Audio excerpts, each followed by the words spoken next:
Well, Brian Tyler Cohen has an update on yet another of Trump's criminal woes. This time he says there's a nightmare development in a federal trial. I think I know what he's talking about regarding the various indictments. Was it 37 counts in the documents case? But let's let the man do his intro. I'd like to watch this piece with you and give a live reaction. Looks like the already staggering 37-count indictment against Trump in the federal classified documents case may have only been the beginning. According to a new report in The Independent, White House correspondent Andrew Feinberg has reported that prosecutors are now prepared to bring an additional 30 to 45 criminal charges against Trump in the coming weeks. Reporting suggests that the DOJ has made preparations to bring a superseding indictment, a second set of charges against an already indicted defendant that could include more serious crimes, and most importantly, that they could come in different venues, as opposed to putting all of the DOJ's eggs in the Judge Cannon basket in Florida. Okay, so let me eat some crow here. This makes me feel better about how blasé Jack Smith has been, prosecutors have been, regarding Judge Eileen Cannon. That said, because it sounds like, all right, we have some insurance here. There's going to be a superseding indictment. It's very likely to wind up with another judge. I have two thoughts. First is, we really shouldn't have to be guessing about this stuff. We really shouldn't have to be putting trust in this department, which has let us down so often. It's to me, I do feel like we find ourselves in a position that we so often wind up in, and every time we've been let down. But I got to admit, Jack Smith has done a fine job, and this sounds like it's a finer job still. Thing number two is I genuinely wonder if Eileen Cannon came by that, won that draw legitimately. I can't prove anything. I beg you not to waste your time chasing down that conspiracy theory, because that is just a conspiracy theory. But that is how little trust I have in this system. And I find it more useful to demand that the people in charge of this system prove to us that they are acting legitimately, rather than chastise us for doubting them. I think the opposite should be true. If we doubt them, they should be chastised for causing that. I think the unreasonable conspiracy theories of the right have at least shown us one thing. These folks react to wild accusations. I don't think we should do what MAGA does and just choose to believe things without evidence.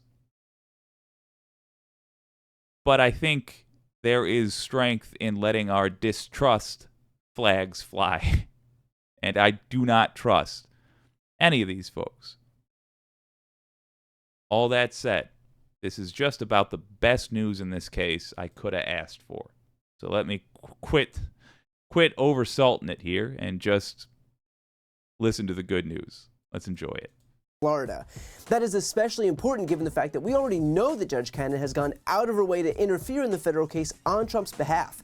Not only was she appointed by Trump himself, and not only is she the least experienced judge of all the judges for the Southern District of Florida, but she most notably tried to sabotage the DOJ's efforts to investigate Trump for the very documents at question in this case by appointing a special master to review those documents that the FBI seized from Trump. She claimed that Trump deserved special treatment because, quote, as a function of plaintiff's former position as president of the United States, the stigma associated with the subject's seizure is in a league of its own, because apparently no one is above the law except when Judge Cannon says that Trump is. It was a ruling. Brian Tyler Cohen. I love this guy. Love him. Just knocks it out of the park time and time again. Big fan of BTC. Keep it going, brother. So erroneous that the conservative U.S. Court of Appeals for the 11th Circuit rebuked her, writing, "The law is clear. We cannot write a rule that allows any subject of a search warrant to block government investigations after the execution of the warrant. Nor can we write a rule that allows only former presidents to do so." And so given the fact that she so obviously interfered in this case on Trump's behalf, it would stand to reason that the DOJ would hedge its bets in terms of bringing indictments in different venues that don't rely on Trump appointees who've proven themselves to be in the tank for the former president. In fact, this reporting is especially timely given the release of audio recording of Trump saying that he was in possession of a still classified document regarding a potential attack against Iran. Here's a quick clip of that. Bad, sick people. That was your coup, against you. Well, it started right. I think we've all heard this clip a couple of dozen times. I do want to play it, though, again, first of all, because it is so damning. Second of all, helpfully here, they're pointing out who the staffer is. If you've heard this clip and not realized that was the staffer going on and on and on praising this guy, now you can see it. If you already know about the confession contained within this clip, then just pay attention to the staffer and ask yourself this. Would you want somebody running the country who feels the need to surround himself with such pathetic sycophants? The staffer who's just going on and on about how great he is, trying to make him feel better, trying to powder the baby's ass. Do you really think this guy should be in charge of anything at all? He shouldn't even be in charge of his own business, as was demonstrated in a New York court, as Alan Weisselberg's stint in Rikers points out. He should not be in charge of even his own business, certainly not the United States of America, good God. And look at how much reassurance he needs. Look at how little confidence this man has that he needs to pay someone to stand around him and tell him how right he was. Pathetic. Right at the Like when beginning. Millie's talking about, you were going to try to do a coup. No, they were trying to do that before you even were sworn in. That's right. Trying to overthrow your election. Well, with Millie, let me see that. I'll show you an example. He said that I wanted to attack Iran. Isn't it amazing? I have a big pile of papers. This thing just came up. Look. Side note, not going to be proved in a court of law, so I'm going to make the accusation here and defy someone to convince me otherwise. This pathetic little creep is pretending like, oh, this just came up. Let me just pull out this random thing here. I just happen to have this classified document sitting on my desk. Let's say it is a newspaper, like he was pretending it is in a recent interview.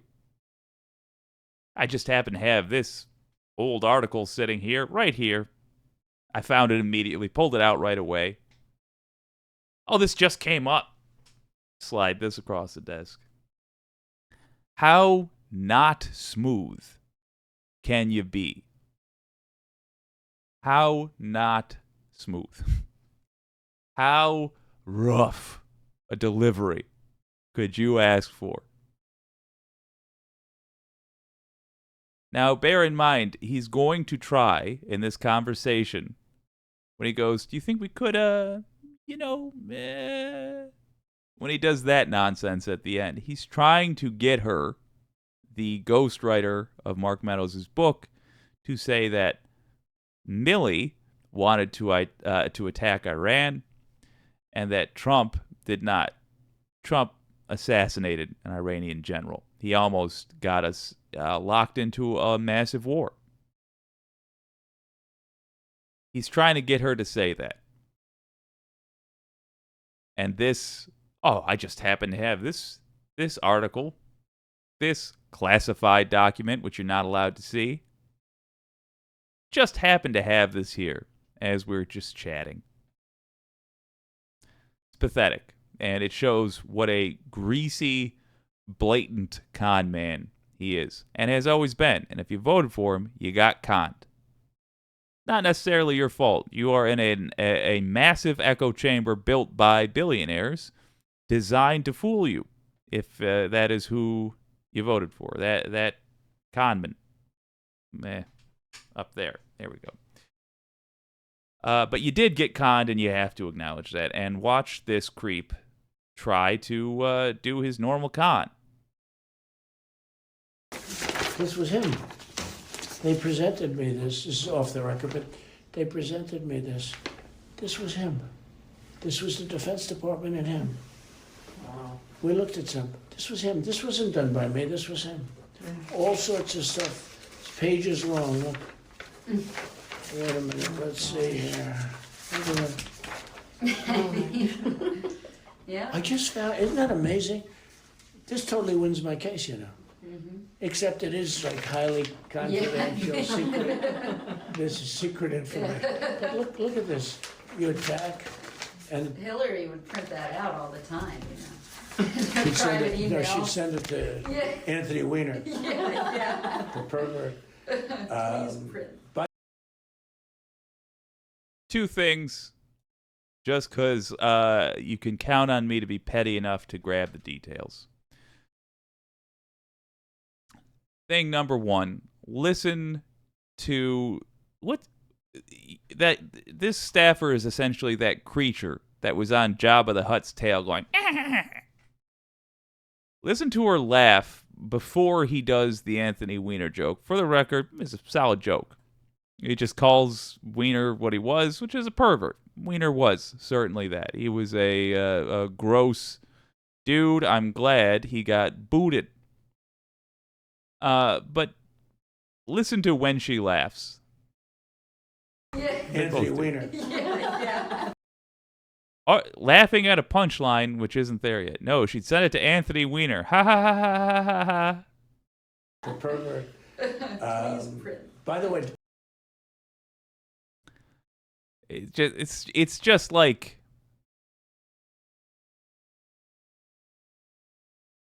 it's just so sad, I guess. It's so sad that this was in 2021. Still talking about his 2015 campaign rival. Part of the reason I think Joe Biden is going to just steamroll Trump again is that Trump can't bring himself to hate Joe Biden. Like, personally, Trump can't do it. Oh, he's got no problem hating Hillary. But Trump looks at Joe Biden and he sees old white guy. And he doesn't know how to address people for the content of their character. There's no idea how to do that. So what is he left with? Nothing. He can tap into the hate for Hillary.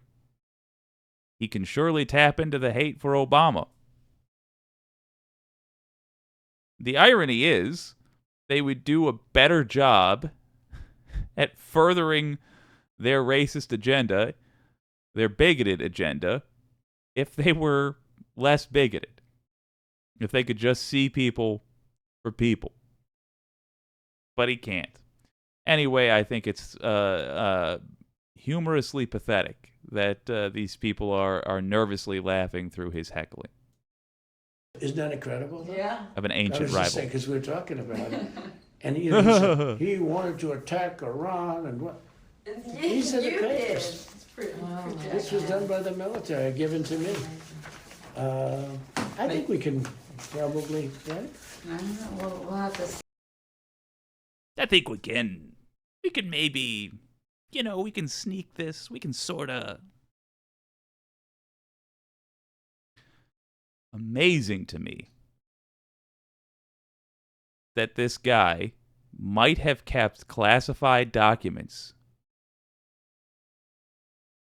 just to try to lie about what they said. To try to con people into believing that Mark Milley wanted to attack a country that he did not want to attack because only a moron would have wanted to go to war with them. Jesus Christ. Amazing.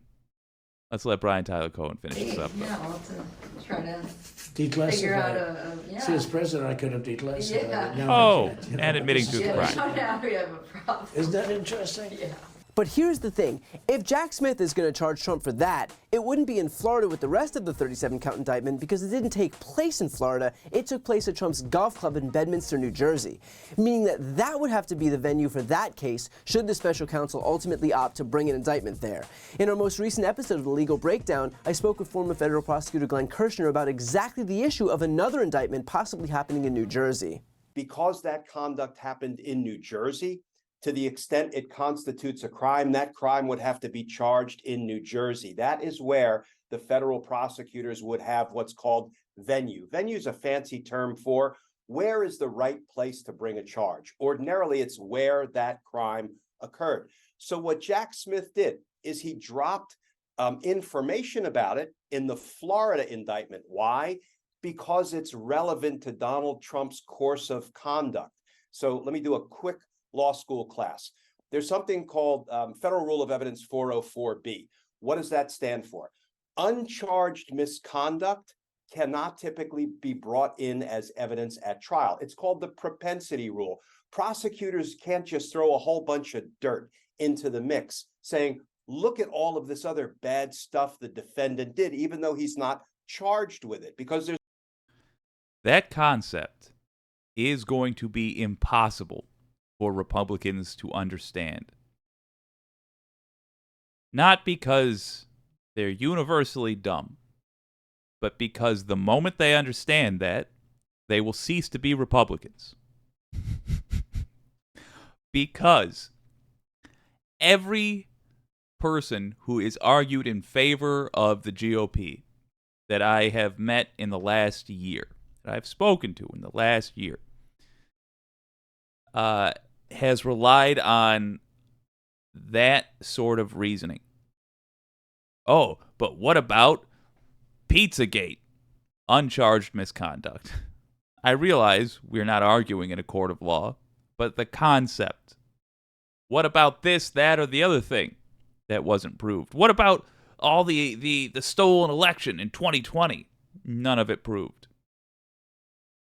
None of it charged, for that matter. As in by, authorities. What about? If a few Republicans get familiar with the idea of your needing to stand by an argument or a fact, the legitimacy of a fact that may support your larger argument, they're going to have a real hard time staying Republicans because they're so much of the reasoning they rely on to stay Republicans just evaporates.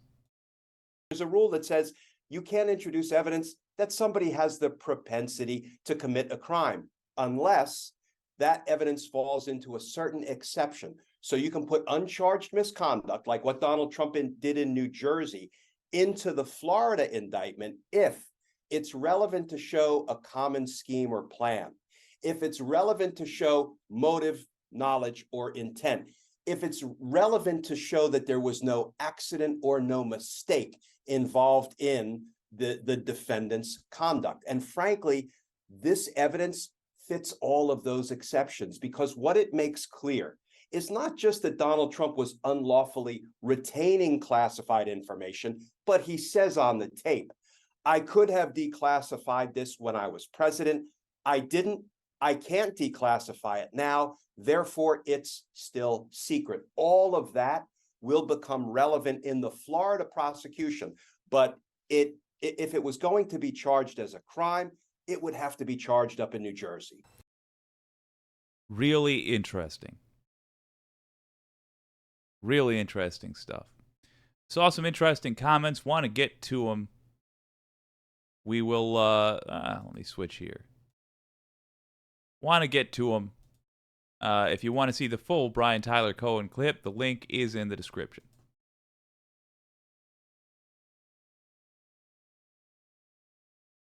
So Anti-Corporatist says, I don't think it will be Trump. I think it'll be Chris Christie. And Anti-Corporatist thinks that he'll trounce Biden. That's, I think, along the lines that I agree with in terms of who will actually be the candidate in 2024. Can't stress enough that a year is an eternity in politics, and Trump in mid-2023 is getting hammered, absolutely hammered with court cases. It is exhausting to be a Trump supporter in these times because the evidence just keeps piling up, and he keeps telling lies that he's asking his folks to believe and to commit to in front of their friends and family.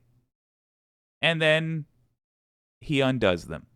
And then he makes them seem foolish because he'll say the opposite. It's exhausting, and it's just going to keep happening. And even if you are in the cult, you will have to come to peace with the fact that he is not going to win the general election. He just can't do it because sane people will never vote for this guy again. Nobody who votes for this guy should be allowed into polite company. Ever. Is it going to be Chris Christie, though? Yeah, maybe. That seems reasonable. I think, shockingly, Mike Pence, maybe. Once the wind is out of those Trump sails, I think a regular-looking Republican is very likely. But here's the thing. All of these folks tied themselves to Trump and Trumpism at some point. And I cannot see all of this stuff wearing off by the time the general election comes around. And whoever winds up being the candidate is going to have their connections to Trump highlighted and stressed, and I think it's going to bring them down as well. But you are right to get your guard up, I think. And the good news is, with stuff like this, with multiple cases coming out of a series of crimes, there is going to be plenty of opportunities for us to highlight for folks exactly how evil the entirety of this political party is, because they all knew and most of them participated.